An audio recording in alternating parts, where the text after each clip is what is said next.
Hi everyone, welcome to TechMaestro. In this video, we'll learn how can we design a modified stack data structure so that getmin, push, and pop, all these operations can be supported in O1 time complexity.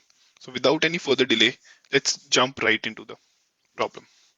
So we will start with the first approach, which is using an extra space. How can we implement this?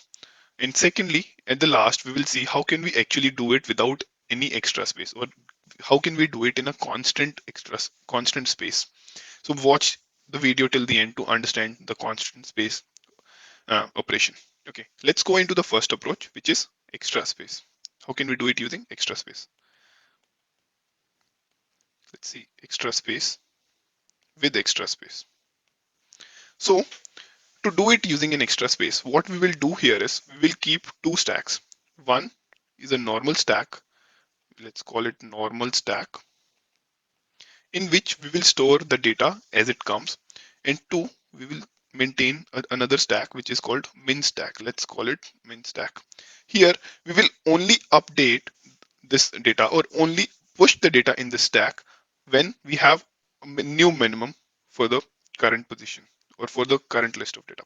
So let's take an example. So let's take an example like, let's say we have to insert data like 2, 3, 5, 1, 4, 3. Just a random example. And at any point, till this point, the minimum is, the answer is, let's say I have to find it. So the answer is 2. Here, only I'm only talking about minimum. So here, the minimum is still 2, 2, 1, then 1, 1. Now, let's say if I start popping things out. So if I pop it out, my minimum is still 1. At this case is also 1.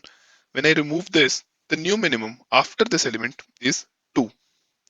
Then when I remove this, still 2. If I remove this, still 2. If I remove this, there is no minimum. So this is the problem statement. And let's see how can we do it. So what we will do is, the algo of this part is, or using extra space is, one, push data to normal stack. This is the push part. So we always push the data out. We always push the data in the normal stack. To push data in min stack if one, min stack is empty. If it is empty, it basically means there is no minimum right now. So if we put anything, it will be the new minimum, right? So, and the second thing is if data is less than equal to min stack dot peak. And if you remember in the last video we discussed, peak data structures tells me the topmost data without removing it. So all I do is I see what is the minimum. If my current data is the new minimum, which is if my current data is less than what is present in the min stack, then this is my new minimum and I have to append it. And everything that comes after this, I have to answer this unless and until I encounter a new minima again, right? So this is the very simple push algorithm. In the pop, what we do is one, pop data out of stack, normal stack actually, I should say normal stack. From the normal stack, I have to remove the data, as simple as that. And two, if my data equal min dot peak, if this is the current minimum, I have to remove it from the minimum stack. Then pop from min as well, min as well. So I only pop it out from the min if and only if this is the minimum that I'm removing. So as simple as that. So in getmin, here the third operation the getmin is just return min stack dot peak. And if min stack is empty, you just say that there is no min at all. So you have to keep a check on that. So let's see how for the same example 2, 3, 5, 1, 4, 3. So let's say these are all push. So I have a normal stack. Let's change the color of the.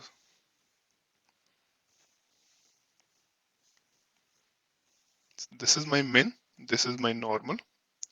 Right now, I add it here for the first. This is my push and then pop, reverse of push. We'll see the example. So I push 2, min is empty, so I just push it here. Now 3, I add 3 here. So think about it, should I add 3 in the min stack? The answer is no, because 3 is greater than 2. So we don't add it here.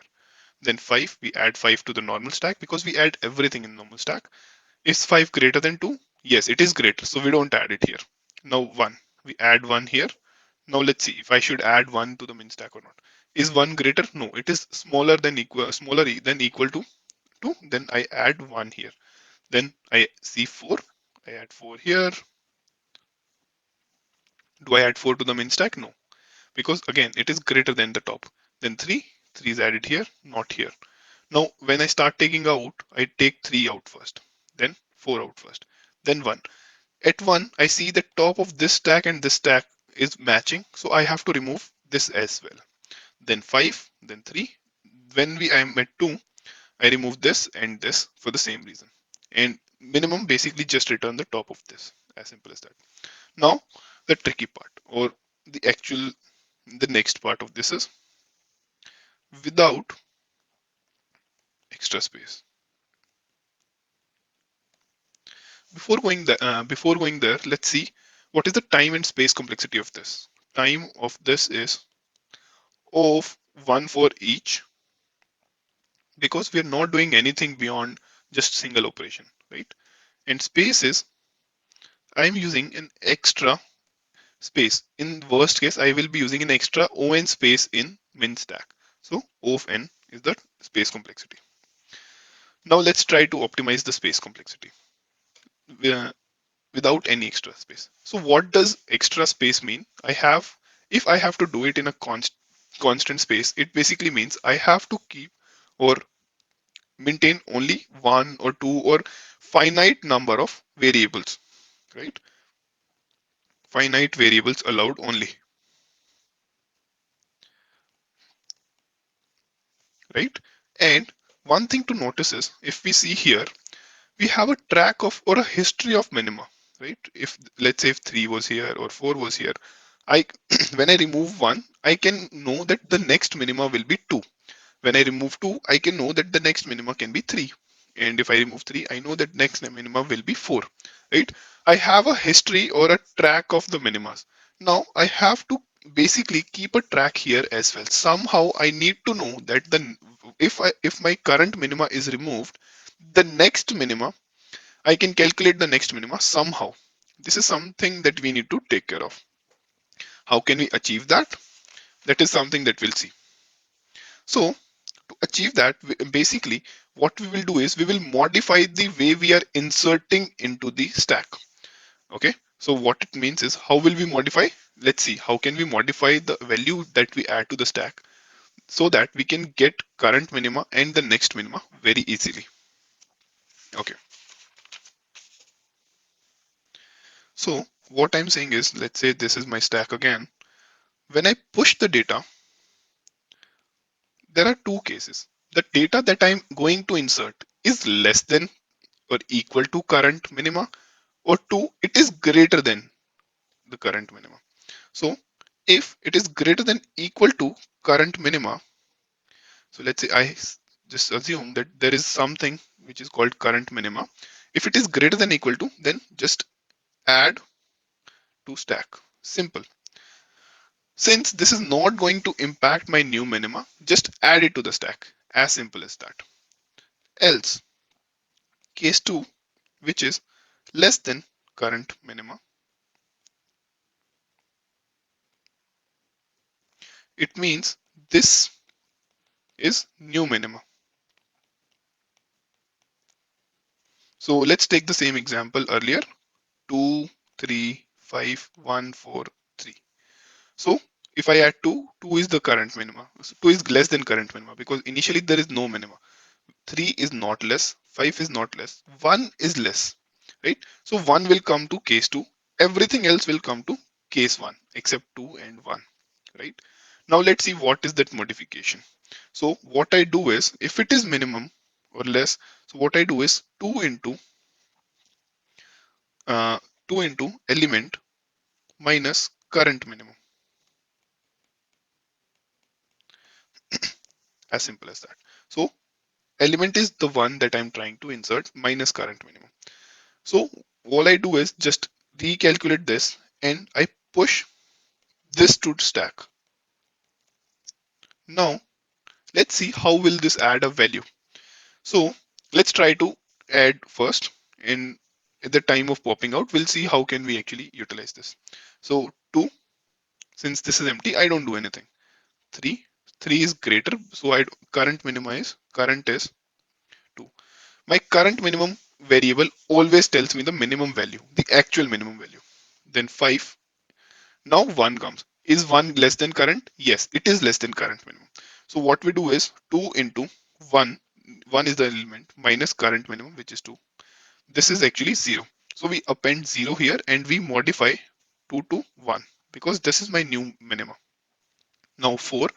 Is it less than current minima? No, it is greater. So we just append then 3. Now at the time of popping out, what we do is we first this was all about my push operation. At the time of popping out, we have to be careful because my stack entry may be something else. This may not be the true value that got pushed, right? So now what we do is we take the value out first. We take the value out first, take out the value from stack drop. Simple. If top is less than current minima,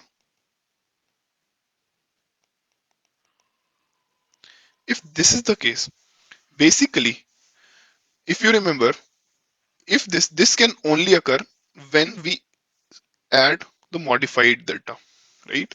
So what it means is the value that I just took out from the stack, this is the modified value.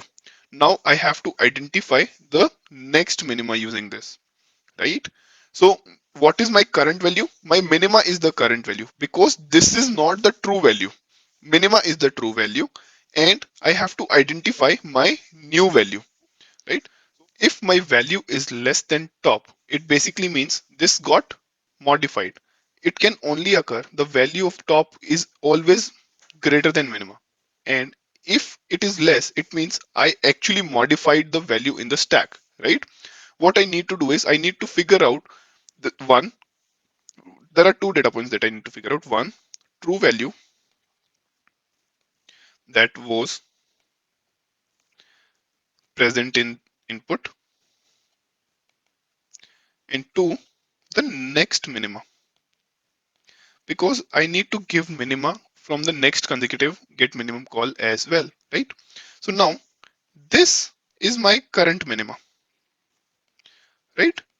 Because if you remember last time we modified current minima, we always keep the true value in the current minima. If it is less, basically this represent the true value, and using this and the value on top, I can calculate next minima. How? So if you remember the data that the formula that we used was 2 into element minus current min equals stack top, right? And this current min was actually the is actually the next min. At that time, this was the minimum, right? So I need to find this element is my current value, which is 1, 2. This will go here and this will come minus stack top was 0, right? Here stack top is 0 equals current min. So current min is 2, which is correct as well. Let's see. So when I remove 1 from the stack, 2 is my next minimum. Till this point, 2 is minimum, right? So this is how we can modify our the input or the value that we push into the stack, and we can reuse that somehow so that we can calculate the next minimum as well. And as we progress, we can still use the same value, right? If and this we have to do this only if top is less than stack. If it is not the case, if my top is, if top is greater than current min, I just return top, because this is not going to impact anything. So this is how I do it. All I'm using is just a variable current minimum and the stack, one stack that is anyways I need. This is not an auxiliary space. So time complexity here is of 1 for all operations,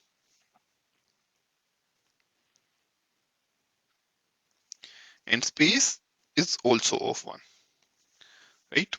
So that's it about today's video. If you liked the video, please click on the like button. If there is any feedback or any confusion or anything that you want to discuss about this question or something that you want me to make a video on next, please comment below and let me know what can I make the video on next. And please don't forget to subscribe the channel and click on the bell icon so that you get the notification as soon as we upload the new video. Thank you so much for watching it till the end. Bye bye. See you in the next video.